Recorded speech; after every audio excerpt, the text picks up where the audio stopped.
Siang hari di pertandingan sepak bola antar sekolah di negara Kuba, ada seorang bocah yang mainnya jago banget bernama George.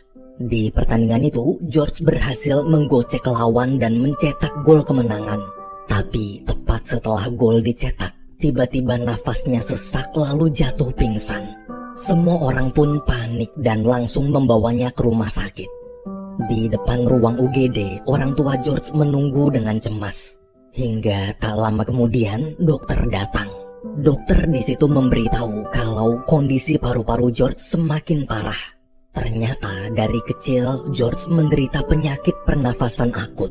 Dokter bahkan sampai memvonis usia bocah itu tak akan bisa lebih dari 20 tahun. Mendengar vonis tersebut, kedua orang tua George syok. Namun tahun demi tahun berlalu, ternyata ucapan dokter dulu salah.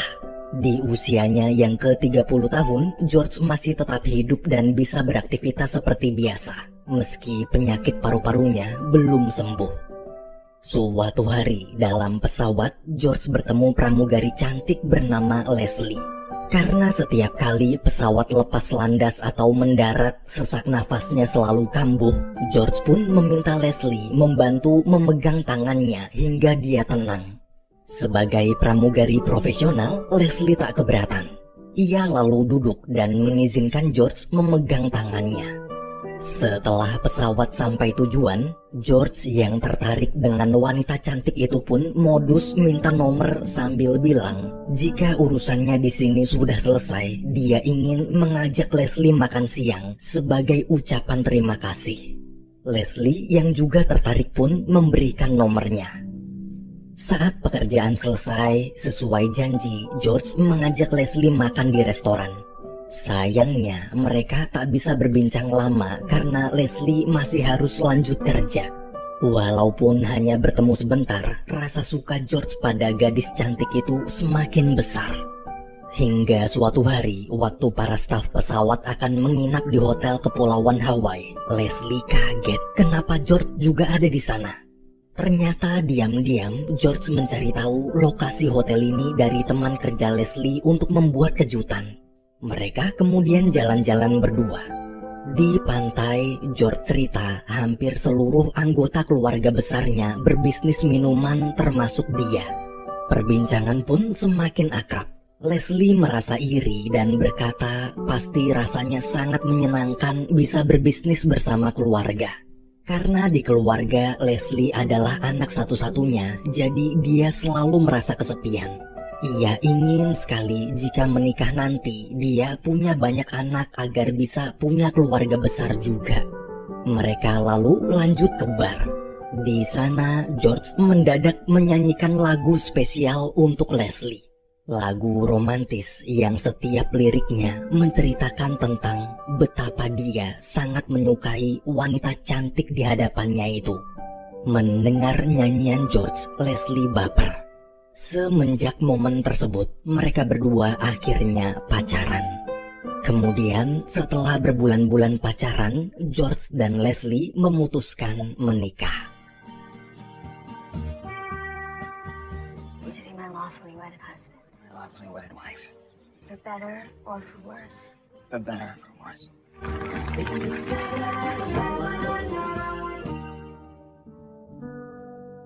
Namun baru 1 tahun menikah, mereka berdua harus menghadapi kenyataan pahit. Akibat efek samping obat paru-paru yang terus-menerus dikonsumsi selama puluhan tahun, George dinyatakan mandul. Di tengah keterpurukan, Leslie mencoba menyemangati sang suami dengan mengatakan, mungkin mereka memang tak bisa punya banyak anak. Tapi semenjak menikah dan disambut sangat hangat oleh keluarga besar George, Leslie jadi bisa merasakan bagaimana rasanya punya keluarga besar. Ucapan istrinya itu membuat perasaan George jauh lebih tenang.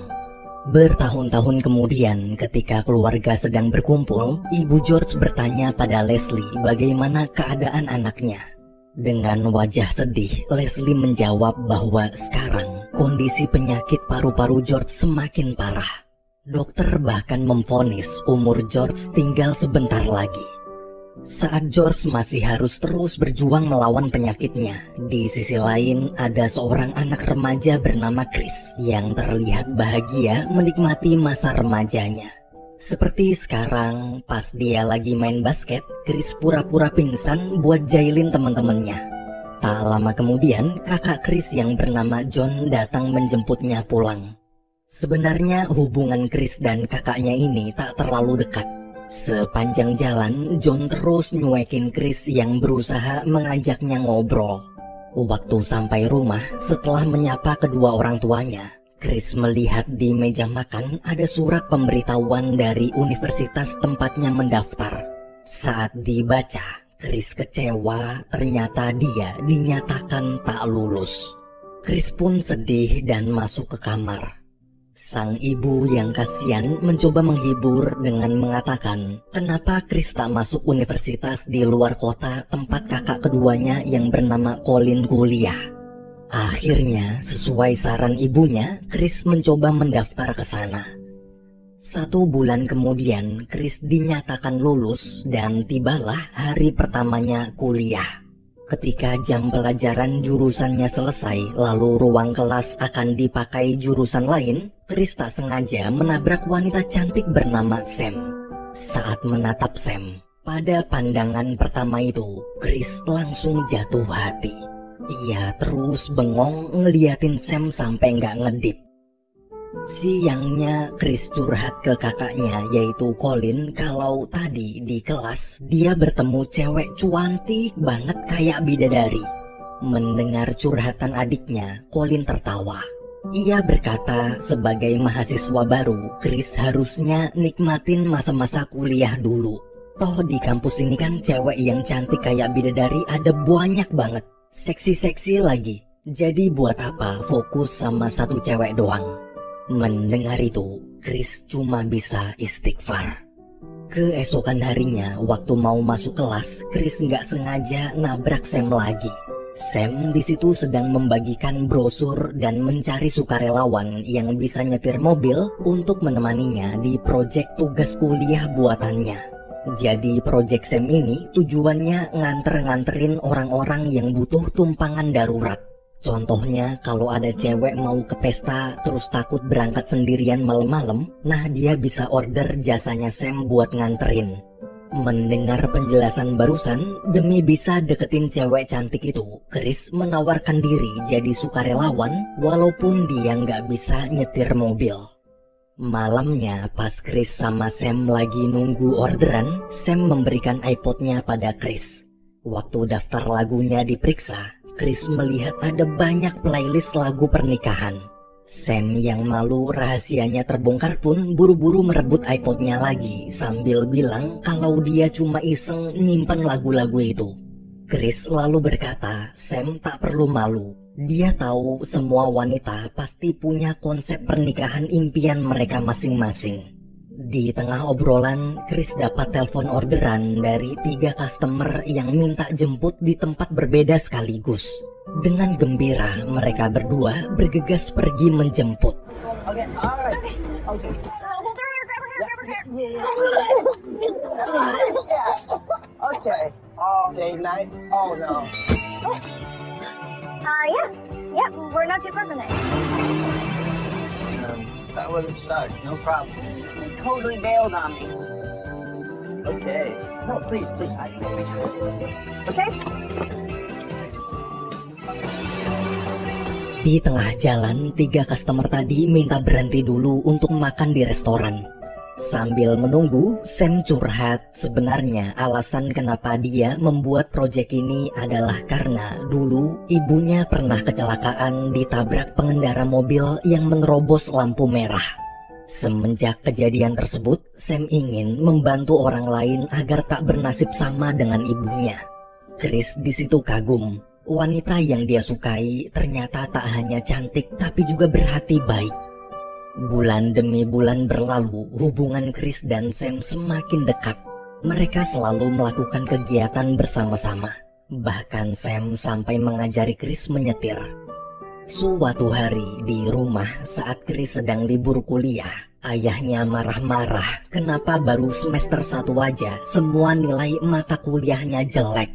Tadinya Chris mau cerita kalau dia sedang jatuh cinta, tapi karena sang ayah marah-marah, Chris hanya bisa minta maaf dan berjanji akan memperbaiki nilainya di semester depan.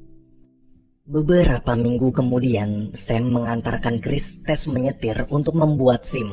Waktu Sam membaca formulir pendaftaran Chris, dia bingung kenapa Chris di situ menulis dia setuju bila suatu saat nanti meninggal, maka Chris akan menyumbangkan seluruh organ tubuhnya pada orang yang membutuhkan. Sebelum masuk ruang tes, Chris bertanya, jika seandainya dia nanti lulus tes, apakah Sam mau jadi pacarnya? Sam pun kaget sekaligus bahagia dan menjawab, mau. Untungnya di tes menyetir itu, Chris lulus. Malamnya untuk merayakan hari jadian mereka, Chris mengajak Sam piknik menikmati indahnya bintang-bintang bersama. Di momen romantis itu, mereka berdua saling bercerita tentang kehidupan keluarga mereka masing-masing. Chris selalu berencana memperkenalkan Sam ke keluarganya besok. Walaupun baru jadian, tapi Chris mau pamer bawa pacar cantiknya itu ke hadapan dua kakaknya yang jomblo. Keesokan harinya, acara piknik keluarga Chris berjalan lancar. Mereka semua menyambut hangat kehadiran Sam. Dengan sombong, selain pamer pacar cantik, Chris juga pamer SIM barunya. Sore hari, ketika ingin pamit, Chris berkata pada ayahnya, "Aku menyayangimu, ayah." Namun ayah Chris terlihat cuek dan tak membalas ungkapan sayang anaknya itu. Hingga suatu pagi yang cerah, saat Chris, Sam, Colin, serta sahabat Chris sedang berkumpul di asrama kampus, tiba-tiba Chris pingsan. Awalnya mereka mengira Chris cuma bercanda, tapi waktu diperiksa, ternyata Chris benar-benar pingsan. Dengan panik mereka buru-buru membawanya ke rumah sakit. Setelah diperiksa di UGD, Chris dipindahkan ke kamar rawat inap. Di sana keluarga Chris sudah berkumpul. Tak lama kemudian dokter datang. Dokter memberitahu bahwa otak Chris mendadak mengalami pendarahan yang cukup parah. Kasus penyakit seperti ini sangat langka dan hanya dialami 2% orang di seluruh dunia. Bila sampai besok belum sadar juga, maka dengan berat hati, Chris dinyatakan meninggal dunia. Penjelasan dokter barusan membuat semua orang di ruangan terdiam syok. Keesokan harinya, ketakutan semakin membesar karena Chris masih belum juga sadar.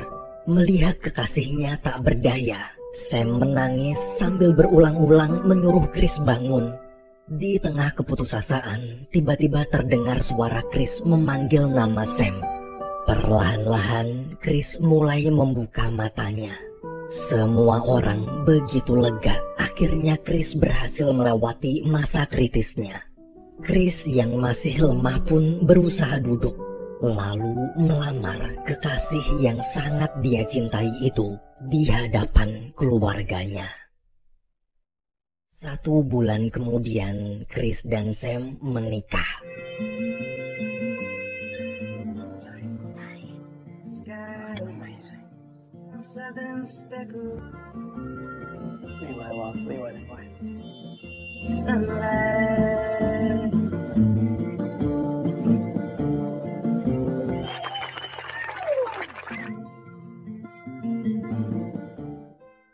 Berbulan-bulan berlalu, kehidupan Chris terlihat begitu sempurna. Seakan kejadian mengerikan sebelumnya seperti tak pernah terjadi. Kini Sam sedang mengandung anak pertama mereka. Sebagai calon ayah yang baik, setiap hari Chris selalu menemani Sam senam hamil. Berbeda dengan kebahagiaan Chris, di sisi lain kondisi George justru semakin memburuk. Waktu sedang liburan bersama keluarga besarnya di kapal pesiar, lagi-lagi George jatuh pingsan. George dan Leslie pun pulang.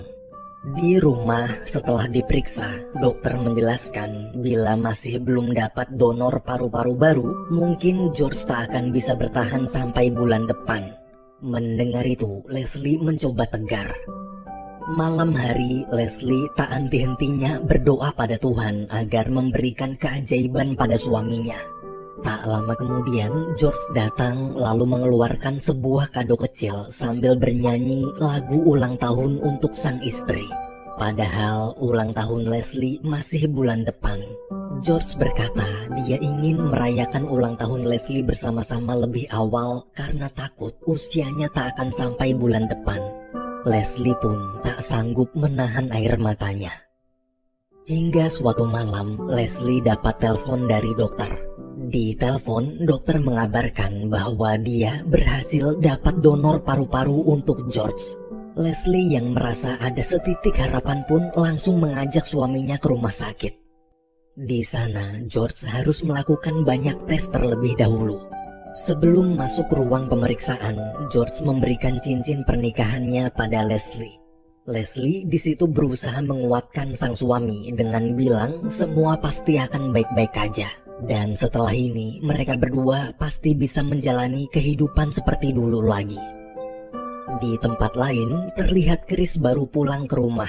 Dengan gembira, Chris memberitahu Sam kalau dia diterima menjadi petugas pemadam kebakaran. Sam pun ikut senang. Dia tahu dari dulu Chris selalu bercita-cita ingin jadi pemadam kebakaran. Tapi di tengah kebahagiaan, tiba-tiba Chris terdiam. Lama sekali.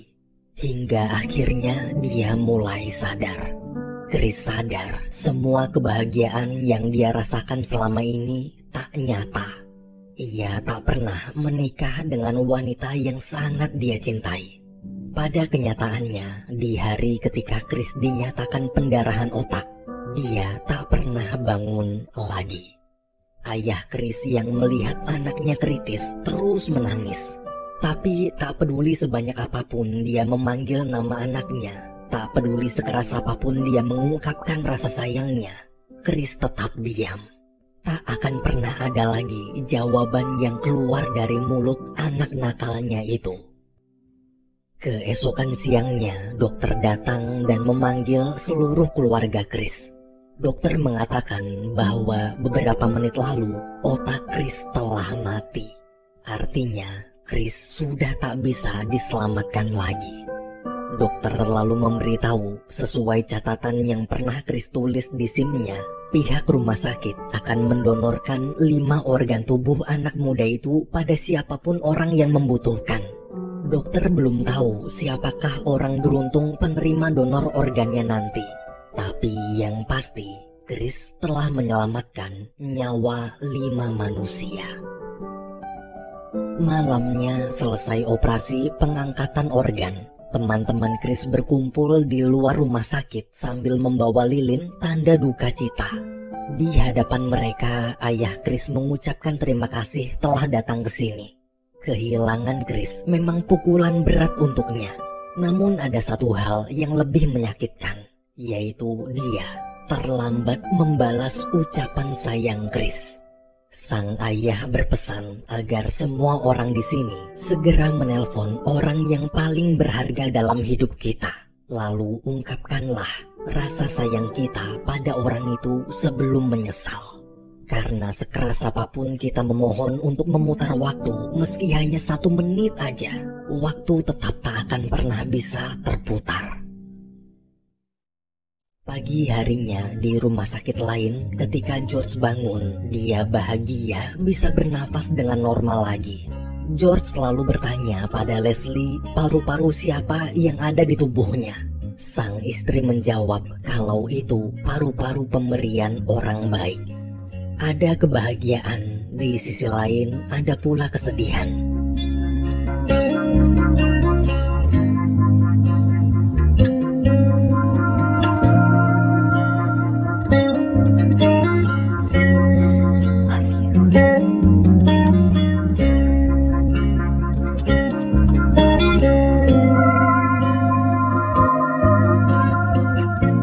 Berhari-hari berlalu, suatu malam keluarga Chris dapat surat dari George. Ternyata George adalah satu dari 5 orang yang dapat donor organ Chris. Di surat tersebut, George mengungkapkan rasa terima kasihnya pada Chris. Jika keluarga mengizinkan, George ingin mengenal lebih dekat siapa malaikat penyelamatnya. Membaca surat George, kedua orang tua Chris terharu. Setelah berkali-kali saling berkirim surat, keluarga Chris dan George akhirnya bertemu. Di momen itu, George sekali lagi mengucapkan rasa terima kasihnya dan berjanji akan menjaga sebaik mungkin hadiah terindah pemberian Chris ini. Tubuh Chris memang berasal dari tanah dan akan kembali ke tanah. Namun sebelum kembali ke tanah, pemuda itu memilih untuk memberi orang lain kesempatan hidup kedua.